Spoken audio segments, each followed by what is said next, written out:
Maxay dadka madaxda iyo dadka xunxun lacagtooda u dhigtaan bangiyada Switzerland? Maxay ka dhigan tahay bangiyada Switzerland? Maxayse tahay sirta ku duugan?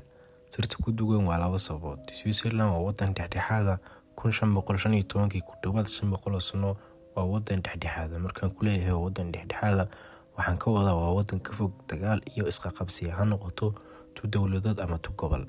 Taas ayaa waxay ka dhigaysaa bangiyada Switzerland mid aamin ah. Switzerland xataa dagaalkii koowaad iyo kii labaad aamin ayay ahayd, wax dagaal ah kamuusan jirin, halka dowladaha jaarkeeda uu dagaal ka socday.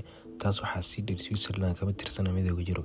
Sirta labaad waa qarsoodida bangiyada. Markuu macmiil rabo inuu banki akoonti ka furto Switzerland isagoo magaciisa saddexan sheegin ama macluumaad isaga ku saabsan sheegin, waxaa la siiyaa lambar sareed oo aqoonsi u noqda. hadduu xataa macluumaadkiisa u sheego bangiyada Switzerland, qofka macluumaadkiisa ayay ilaaliyaan. Tani waa sida uu qabo sharciga Switzerland. Labada sababood aan soo sheegnay ayaa ka dhigay in ay madaxda iyo dadka xunxun lacagtooda dhigtaan bangiyada Switzerland.